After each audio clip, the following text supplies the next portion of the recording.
And so, ayan na nga guys, no, nandito na tayo sa dashboard ng aking Sitaw account. So, ayan nga guys, no, kung makikita nyo, meron lang akong 15 products na pinublish. So, meron na tayong total sale ng 8. Ang total earning natin at kung na-process natin lahat ng product ay ito na po yung total earning natin ngayon sa araw na to. Ngayon ay February 24 na guys. So, meron na tayong 4 na successful order. And may kita na tayo ng 128 sa ating 2,000 pesos guys.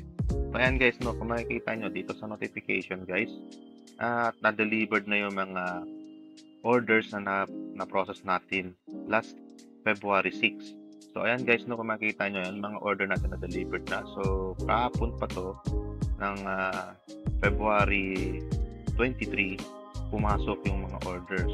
So makikita nyo guys, no, dito, no, pupunta dito tayo sa orders. Click natin yung orders. Dito makikita natin sa orders guys. Dito natin makikita yung mga order na kailangan natin i-process. So ngayon guys, nakita nyo naka-pending lahat yan. So yan ay yung mga benta natin sa ating store. So kailangan natin i-process yan. So ang kailangan natin ngayon tingnan ay yung mga dumating na guys. So punta tayo sa next page. Kung makikita nyo guys, dito sa next page ko guys, ito na yung mga order na successful na guys, kung makikita nyo, no? Ayan, no? So ayan guys, makikita nyo guys, kitang-kita guys, delivered na yung status. So lahat yan ng makita nyo na meron from February 6 to February 20, yung first order, pinaka first order ko to guys, no? Kung makikita nyo, ito ang second order ko na na-process February 7. So bali sa February 7, tatlong order ang na-process ko guys. So, ayan guys, no, makita nyo, no. So, ngayon, dumating na to siya guys. At ito na, delivered na siya. Makita nyo status nito mga to, delivered na rin, no. Makita nyo, no. Ayan. Nung order date niyan guys, February 7 pa yan na-process. Ngayon, February 20, dumating yung ikalawang order natin, na-delivered na. Yung ikatlong order natin, February 22.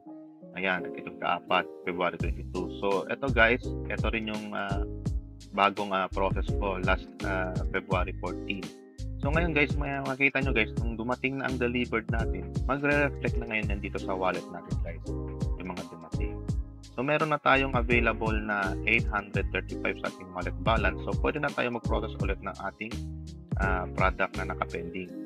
At ito guys, ginagawa ko guys, ito kung makita nyo, no, 2,000 lang yung nilagay ko dito, yung capital ko.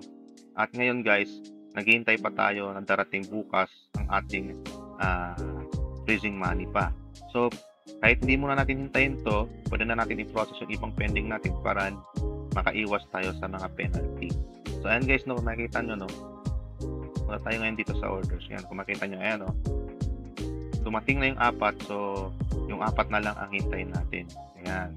Kung makikita nyo guys, ayan ang mga products natin, no, sa ating shop.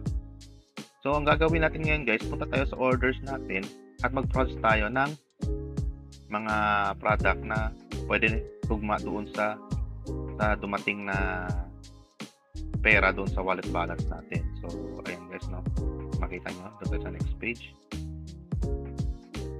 At kung makita nyo guys, ang pipiliin ko ngayon guys ay yung product na smaller amount lang guys. Yung mga tulad nito, 200. Ayan guys. Pwede na natin i-process to kasi meron tayong 800. Kung makita natin na magkano yun, tingnan natin, balikan natin. So meron tayong 835. So lagyan na lang natin 800. So kailangan makapag-process tayo ng order na halagang 800 para mag-roll lang yung pera natin at mag-compounding. Ayan guys, no. Hanap ako ngayon ng halagang 800 lang guys. Makikita natin. So, gagamit lang tayo ng calculator para sigurado tayo sa ating naka-budget na capital. Naka-budget na yung capital natin. Maliit lang kasi yung capital natin. Nasa 2,000 lang. So, iba-budget lang natin. Pwede natin ano yun.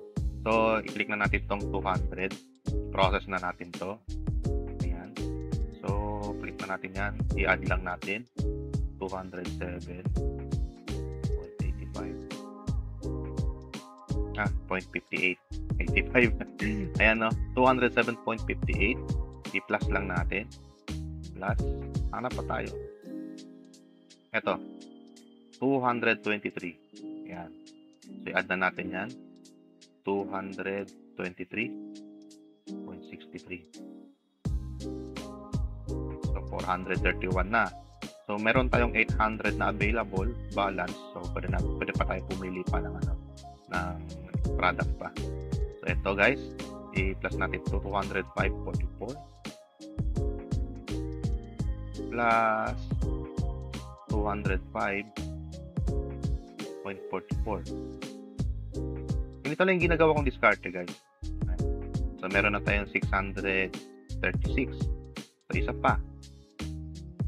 Ito, try natin ito. Pwede pa ito. 200, i-plus pa natin na kung kakasya. Plus 215.07. So, sobra na. So, hindi na natin ituloy itong isa. So, bale, makaprocess tayo ngayon ng 3 pending product, guys.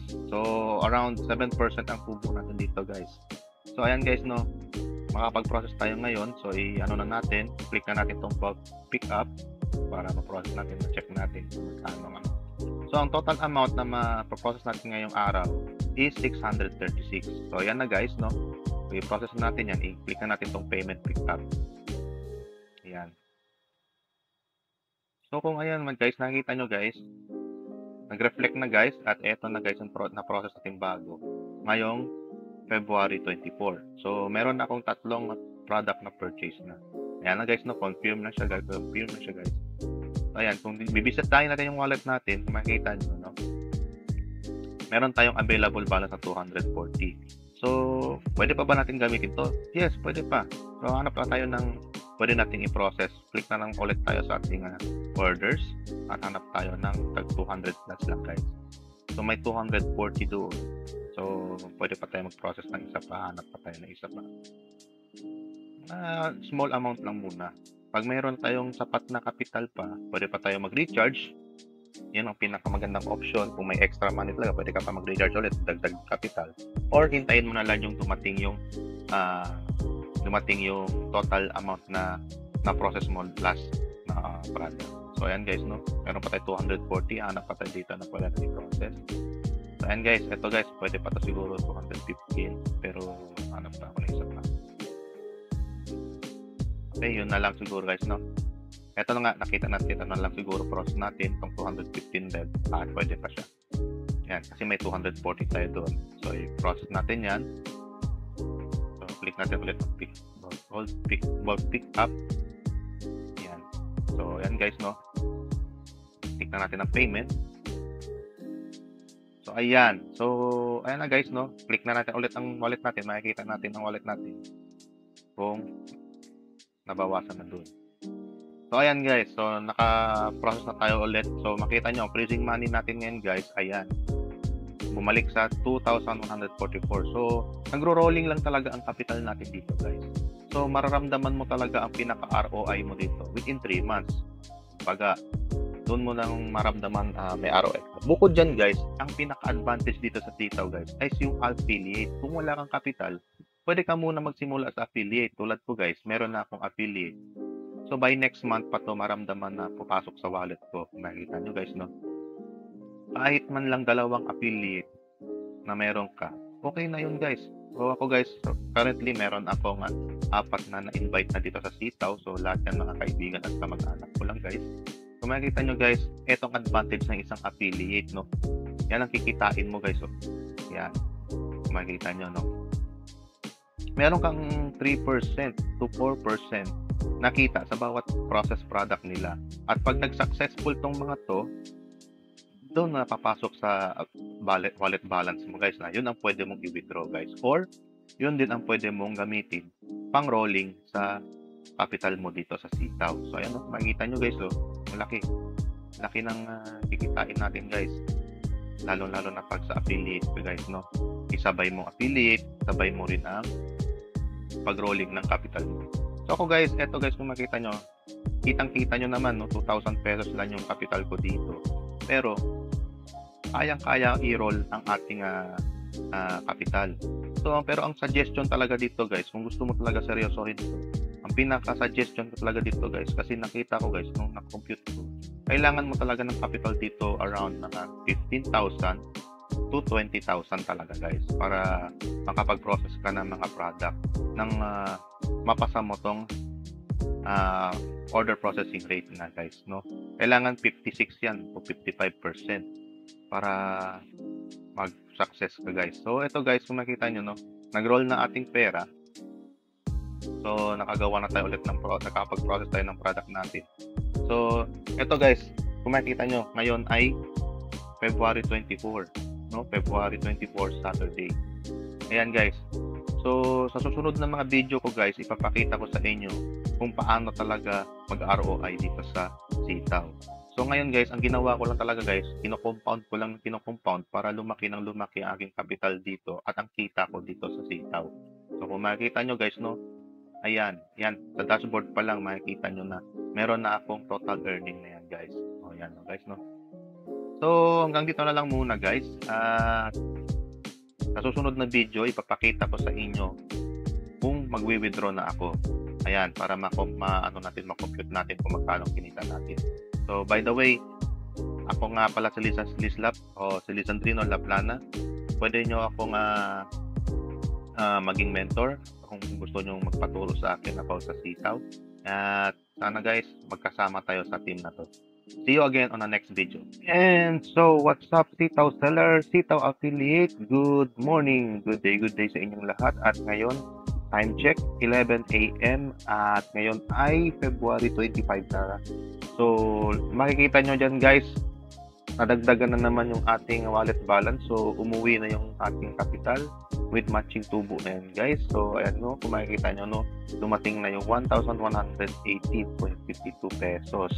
So, meron na tayo ulit na pang-rolling ng ating pera, ating mapoprocess na product ngayon dito sa sitaw gamit ang ating capital na 2,000 pesos. Kung makikita nyo guys, nag-invest lang ako ng 2,000 pesos at ayan na nga guys no, mapaparolling na natin to at makakapag-process tayo ulit ng bagong product natin. So makikita natin, tingnan natin muna natin yung orders natin, bisitahin natin yung orders. So pag-click natin ng orders, check natin ngayon kung anong available. Ayan o, mga unpicked pa guys, o, ang dami.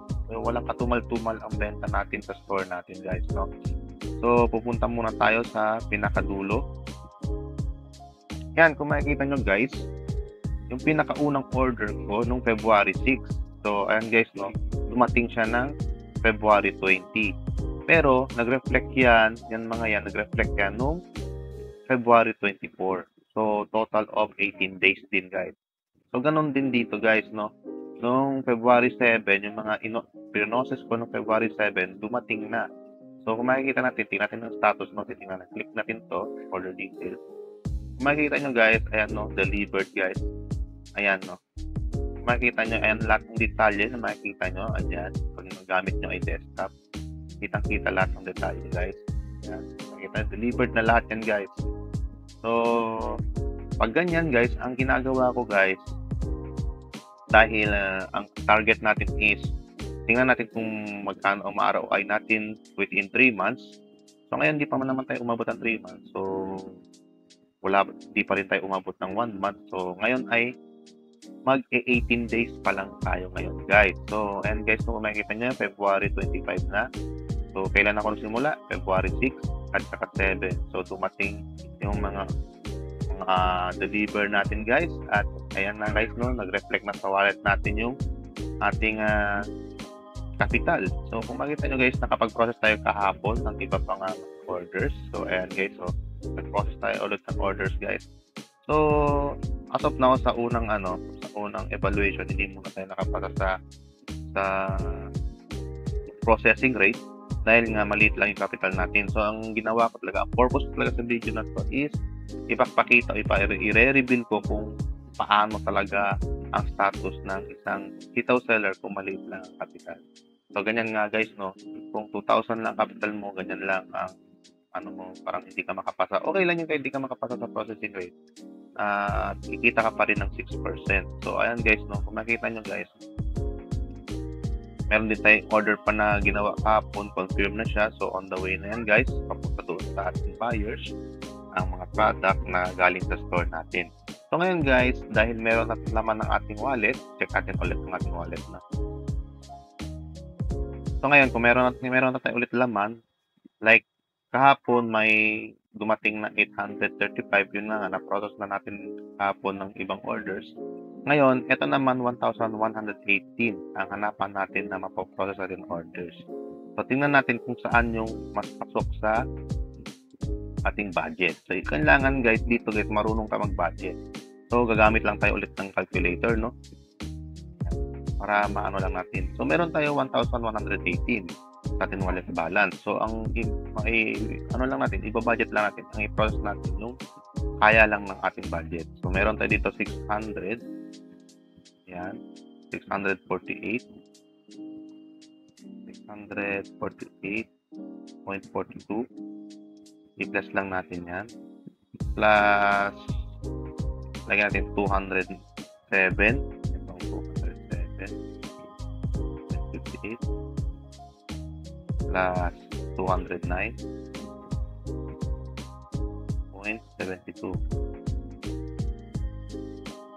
Guys, so hindi na kakayanin. So ang gagawin lang natin, unahin na natin itong 648. So ito na muna. Plus 678 plus ito. Yan. So sa ngayong araw, ipaprocess natin to. Tingnan natin kung magkano ano natin. Ayan. So, click na natin itong pick up. So, and guys, kung makikita nyo, lahat yan, total order natin is 856. So, total pick up natin is 800 lamang. So, i-click na natin ito guys.